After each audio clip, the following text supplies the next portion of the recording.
Assalamualaikum warahmatullahi wabarakatuh. Let me introduce. My name is Dita Nurma Maulida. I'm from Group 7 English Listen. My name is Cici Septiana Herniati.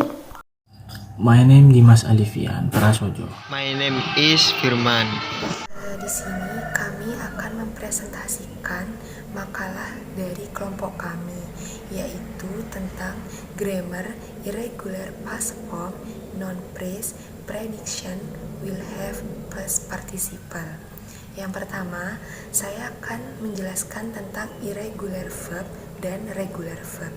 Irregular verb adalah kata kerja yang tidak beraturan.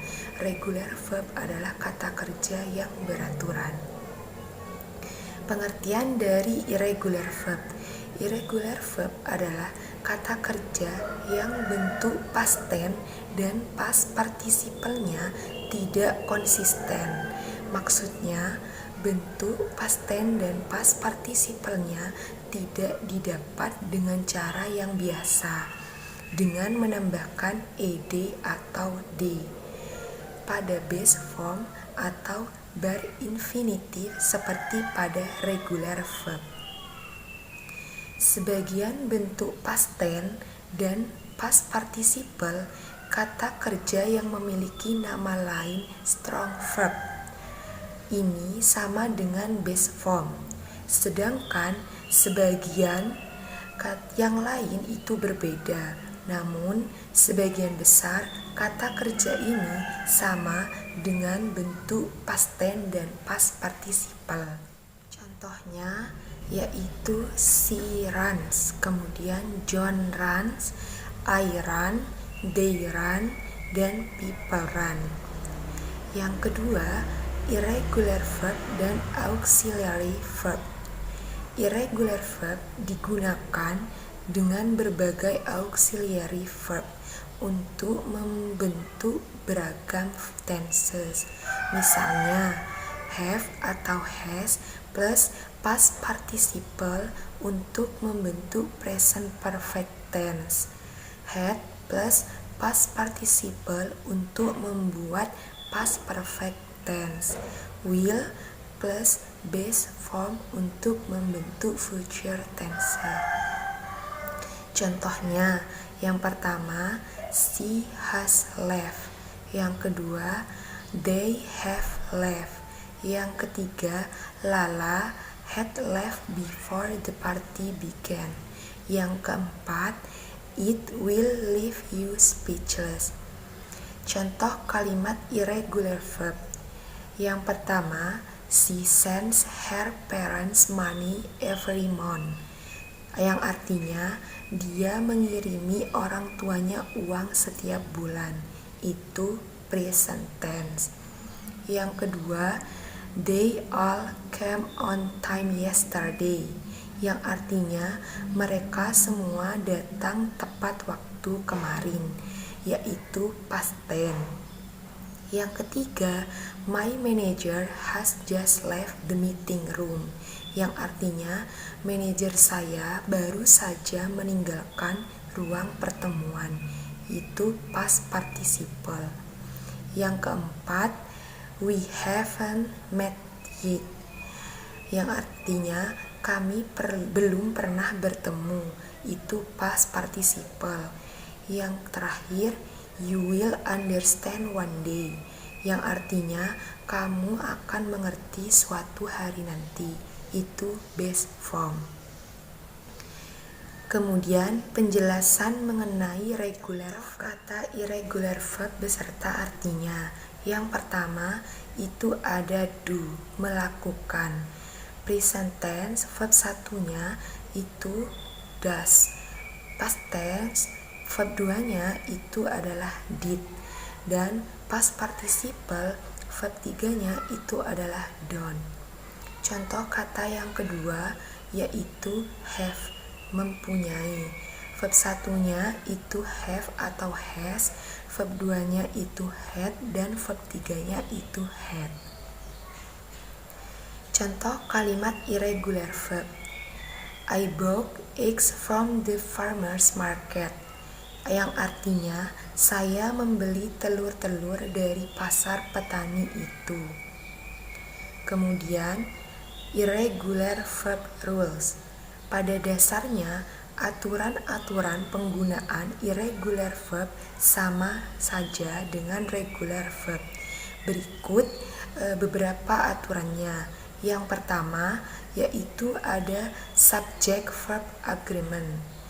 Jika subjek berupa singular, noun atau tunggal, irregular verb pada simple present tense base formnya perlu ditambahi s atau es.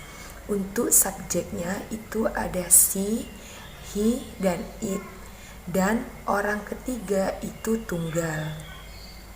Sedangkan I dan you cukup menggunakan base form. Sebaliknya, subjek berupa plural, noun, atau jamak.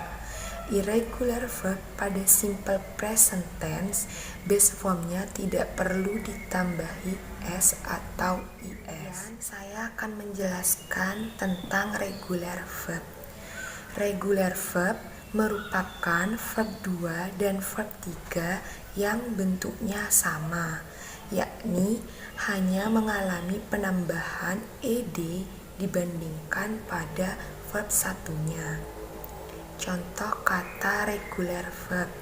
Yang pertama, verb satunya itu adalah offer. Kemudian regular verbnya adalah offered. Contoh kata yang kedua, verb satunya itu adalah use. Kemudian regular verbnya itu adalah used. Contoh penerapan regular verb dalam kalimat. Yang pertama, they have already called her several times during the meeting.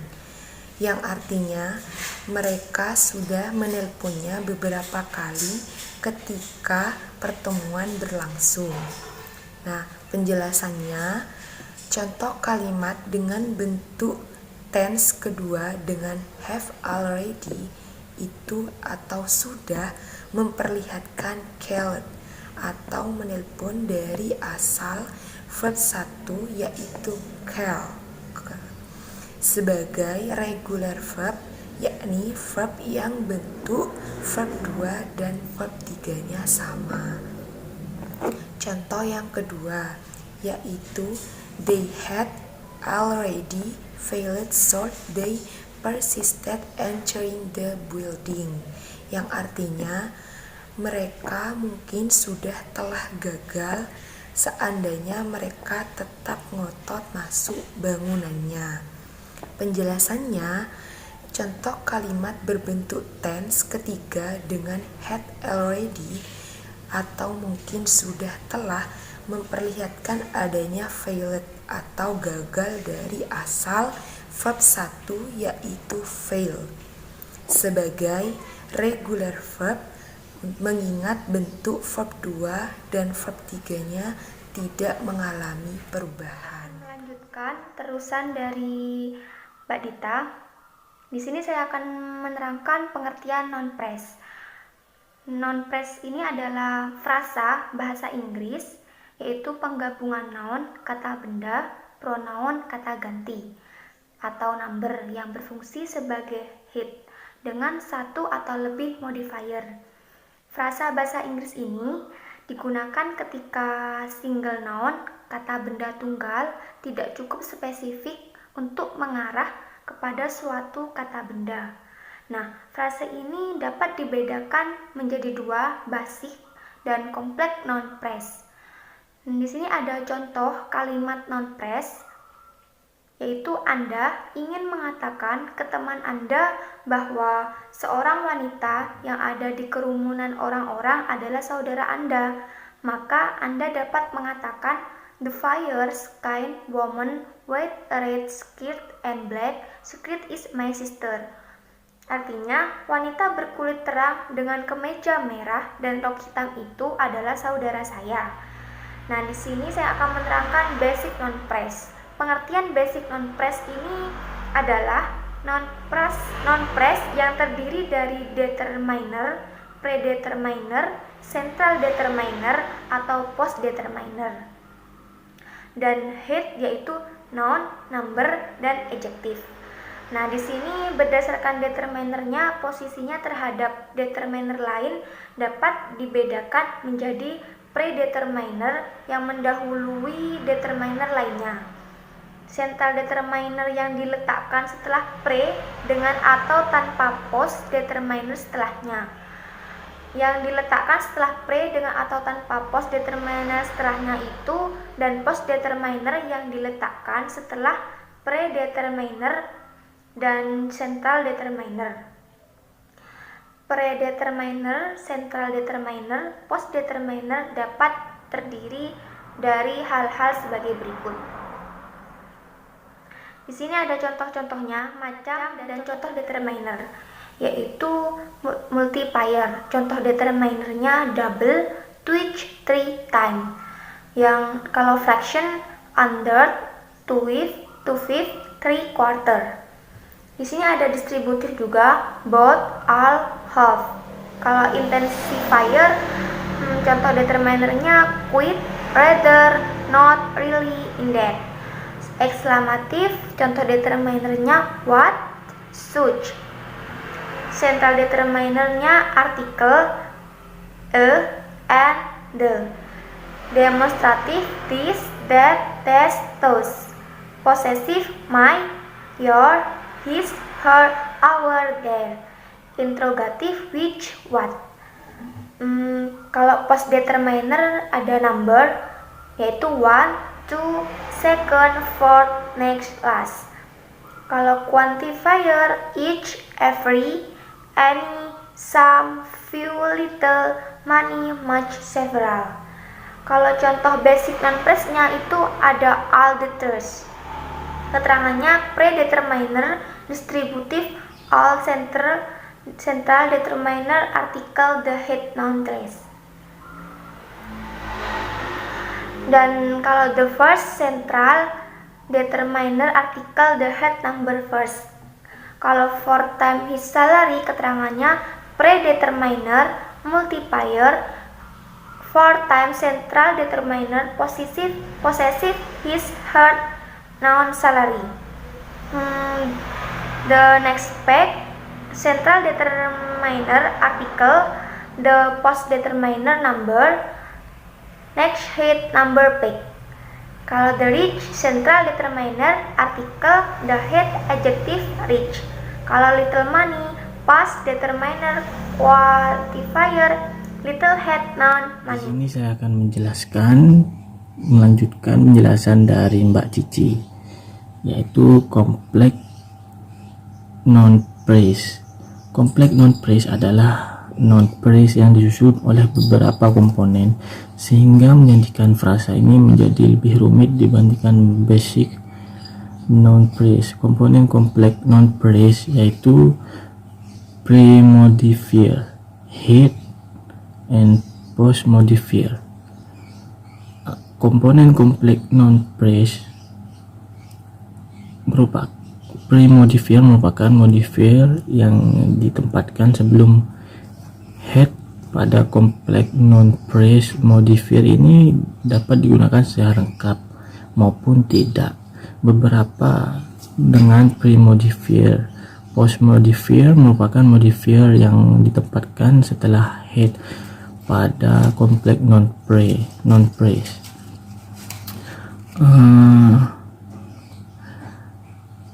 Post-modifier dapat terdiri dari hal-hal sebagai berikut, yaitu macam-macam modifier.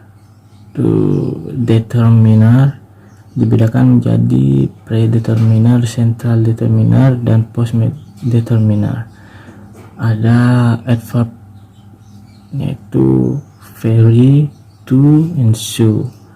Ada adjektif dapat digunakan lebih dari satu dengan mengacu pada urutan tertentu, seperti smart, messy, hot, dan participle. Dapat present participle, drinking, sleeping, atau post participle itu dimana berperan sebagai adjektif. Ada lagi noun, itu berperan seperti adjektif. Dan contoh post modifier, tadi itu contoh dari pre modifier ya, sekarang contoh dari post modifier. Itu ada adjektif khusus untuk head berupa identity pronoun seperti someone, somebody, something, atau kasus tertentu seperti post positive adjective. Ada juga prepositional phrase, itu preposition ditambah object of preposition, contohnya itu on the table. Participle phrase itu present participle, ya, standing beside the fireplace, driving with the light on, atau past participle itu seperti left without notice, straight away from semicircle. Setelah itu contoh kompleks non phrase. Contoh kompleks non phrase itu a very small school in this country that was built in 1980. Keterangannya itu premodifier determiner tambah adverb very ditambah adjective small. Ada head pronoun something, post modifier adjective new tambah infinitive to learn. Itu ada the phrase to finish the best. Terus itu keterangannya itu premodifier determiner the head number phrase, post modifier infinitive phrase. Terus basic and complex non phrase, itu contoh kalimatnya itu satu ya, I forgot my bag, artinya itu saya melupakan tas saya. Itu keterangannya itu central determiner possessive, my head noun bag. Yang kedua itu all you have to do now is go to the next page, yang artinya itu yang harus kamu lakukan sekarang adalah ke halaman selanjutnya. Itu basic noun phrase. Keterangannya itu central determiner article, the post determiner number next, head noun pick. Yang ketiga contohnya the nice car being parked there is this, mobil bagus yang diparkir di sana miliknya. Kompleks non phrase, keterangannya itu premodifier determiner the tambah adjektif nice head noun car. Post modifier participle phrase being parked there. Saya akan menuliskan dari Mas Dimas sini tentang pengertian future perfect tense. Di sini untuk pengertiannya yaitu bentuk waktu yang digunakan untuk menyatakan suatu perbuatan atau keadaan yang telah selesai dilakukan pada waktu tertentu di masa akan datang. Untuk fungsinya dari future perfect tense di sini yaitu mengacu pada tindakan yang sudah lengkap di masa depan. Ketika kita menggunakan tenses ini, berarti kita memproyeksikan diri kita maju ke masa depan, melihat kembali pada tindakan yang akan selesai beberapa waktu kemudian di waktu sekarang. Untuk rumus dari future perfect tense yaitu dibentuk dengan auxiliary verb, will dan have dan past participle. Di sini have digunakan baik untuk singular maupun plural subjek. Sedangkan past participle dibentuk dengan menambahkan at, and, the, and. Pada bahasa from berupa regular verb, pada bahasa from berupa irregular verb, bentuk past participle-nya tidak konsisten. Berikut rumus dari future perfect tense, kalimat positif, negatif, dan interrogatif. Yang pertama di sini rumus future perfect tense dari kalimat positif. As, will, have, past participle dalam kurung verb 3. Untuk contoh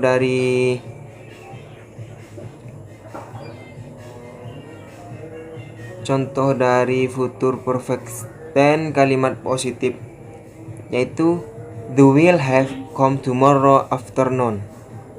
Mereka akan telah datang besok sore.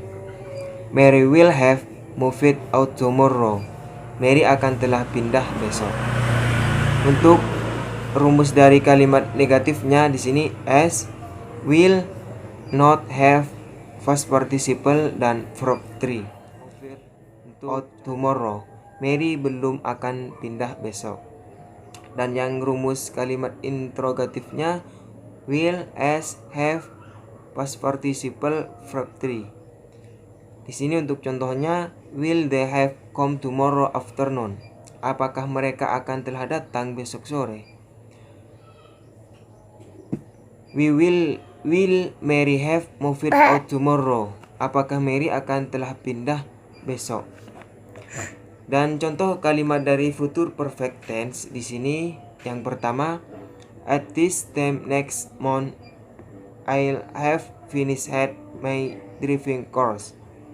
Bulan depan saya akan telah menyelesaikan kursus mengemudi. Dan untuk prediction-nya di sini mengungkapkan aktivitas yang kita pikir, kita ketahui atau kita prediksi akan terjadi pada suatu waktu lebih lambat dari kerangka waktu saat ini. Untuk rumusnya di sini verb will digunakan untuk menyatakan informasi, perhitungan atau jadwal.